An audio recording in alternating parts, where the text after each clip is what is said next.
Hey guys, it's VideoGameMasters, and this is Mark Rodriguez. Before I introduce myself, is this another fighting game? Well, actually, yes it is, because they were going to Okay, stop. Stop your babbling. I'm tired of fighting games. I'm leaving. I'm out. Well, again? What the... whatever.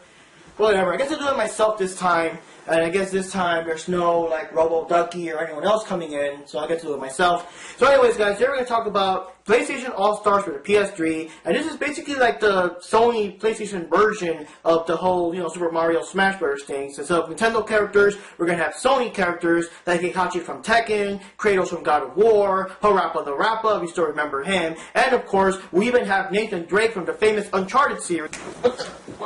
Did you say Nathan Drake? Yeah. From Uncharted? Yeah, that same game. The Treasure Hunter? Yeah, same game, like the same voice and everything. Okay, I'm gonna review it. Okay, so now that we're back Nathan together Drake. again here, we're gonna talk about PlayStation All-Stars for the PS3. Let's have a look. Nathan Drake. Not shambolic.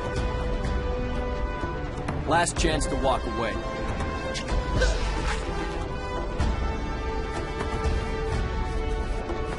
Ready? Fight! PlayStation All-Stars was released in November 2012 for the PS3 and the PS Vita. Like we said before, this is basically like the Smash Bros. Series, but using some of the characters that made the PlayStation popular. Some of these guys include Kratos from the God of War series, Sweet Tooth from Twisted Metal, Heihachi Mishima from Tekken, and... Yes. Come on, you say it. Yes, and Nathan Drake from Uncharted. Uncharted! Well, anyways, the stages are based on several games, mixing elements from two different games in the same stage. For example, the Stowaway stage is based on Uncharted and Bioshock Infinite. The game is also full of all sorts of different weapons and items, including the Dobot laser from Killzone and the Spear of Destiny from God of War. And of course, stages themselves are usually full of their own kinds of dangers and traps. To win the matches, you have to rack up the most kills before time runs out. If no one killed anyone, or there's a tie, the fight goes into overtime. As you fight it out, you build up your power bar, and you can collect AP orbs during the fight. When the power bar is full, you can do a one-hit kill. The higher the level, the more likely the kill can take out several people at once. For example, compare Nathan's one-hit kill between level 1 and level 2. There are two main ways to play. In the versus match, up to 4 people can play, either local or online. They can choose to fight it out in a free-for-all or in a team battle. The story mode has the characters fight it out in different matches until they reach an ending. They each have a cutscene explaining how they got into a strange adventure. The fights are either one-on-one or you against 3 other opponents. Some of the matches have rules, such as the first one to score 3 kills wins. Like several fighting games out there, this game also tosses a rival character to fight against before the last match. Whoever kills the other one 3 times first wins. After this, you face the final boss, Polygon Man, who was actually the original mascot for the first Sony PlayStation back in the day when it was first advertised. I guess he wants revenge for being forgotten about after all these years. He sends evil versions of the other characters after you, and you can only hurt him after you get past them first. Aside from the characters we already have, there are 4 DLC characters added later on. They are Cat from Gravity Rush, and the Grace from Starhawk, Isaac Clarke from Dead Space, and Zeus from God of War. New stages were added as well. More DLC characters were to come, but unfortunately the game was losing interest, so the characters were dropped, as well as any chance for a sequel. And now here's what we think of the game. And as you can see, we're not actually holding the game up like we usually do. I guess we can just Photoshop. Yeah, just Right in the center. Yep, right there. Yeah, there you go. Just it's there. And anyways, the reason we don't have it is because we just rented it. We just consider the game to be a rental. And well, why do we think it's just a rental? I'll let Here's Paige, our opinion. Yes, I'll let Paige go first on that. Yay! Here's my opinion for PlayStation All-Stars.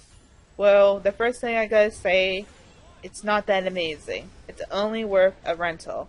Just rent it for a few hours or so, a couple days, not even a couple days, like one night, and send it back. Play it for a few hours and whatever. I wouldn't recommend to buy it unless it comes dirt cheap, and that's whenever probably I'll buy it. Like dirt cheap would be like $10 for me. I would get it whenever it's $10 or less. I would prefer the last side. But unless you're a really dedicated, die-hard fan of PlayStation's, the PlayStation's new characters like Nathan Drake, and then all the old characters like Parappa the Rapper, get it, but in general, just rent it. This is a button masher, you can easily play it, because I'd never play those fighting games, you get to do all this technical term button mashing things, and I can never do it, but with this game, you just press buttons and hope that you kill someone. Yeah. And I like the fact that they have the original voice actor for Nathan Drake and Sully for the cutscene for his storyline. I love that. You can see how diehard fan I am of Uncharted. That's the main reason why I actually tried renting the game, is because of Nathan Drake. So, if you want to try it, go out and just rent it. I have nothing else. I don't know what else to say. Maybe the graphics are pretty good. I like the music, and I like the backgrounds that were from the different games that the characters are associated with, like the Nathan Drake Uncharted 3 plane scene. It has like the music. The musics are all remixed. It's okay, I guess, but still, like I said, it's just a rental. As for my thoughts on the game, I gotta say, this game is a lot of fun. This is the same kind of wild and crazy 4-player chaotic action you would find in the Smash Brothers games and TMNT Smash Up, and those other kind of smashy games. I really can't complain there.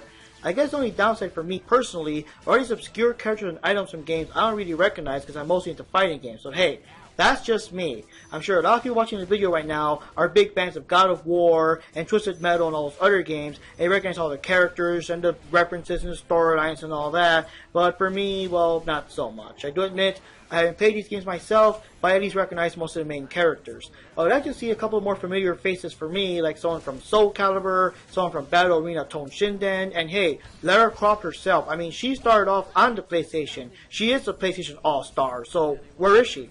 And it's also bizarre not to have Crash Bandicoot in the game because he was basically Sony's version of Mario and Sonic back then. And I'm also sure a lot of people would have preferred to have seen the classic Dante and not the redone version. And some of these guys are so old that they've only been in 1 or 2 games from way back whenever and haven't seen action in years. I know the Smash Bros. Games did the same thing. There's some old characters like Pit from the Kid Icarus games, but they soon made new games that brought them back and made them popular again. This game came out in 2012, and so far there isn't a new Parappa the Rapper game or anything like that to make them popular again. Now I gotta say, once again, this game is a lot of fun, it's wild and crazy, and it gets so insane when it's all 4 players online at the same time. But for some reason, I just see this game as rental. I don't know why. I'll just wait till the price kind of drops, or I see it to the bargain bin or something. I guess the thing for me that would have really made me feel like running out to buy it and everything is if it had a couple more familiar faces, and not just like, hey, Hachi and Kratos and stuff for me. And that's the end of this awesome episode of Video Game Masters. As always, I'm Mark Rodriguez. I'm Paige. And thanks for watching. See you next time, and hopefully it's not another fighting game. Well, you never know. Blah. Blah, blah, blah, blah, blah.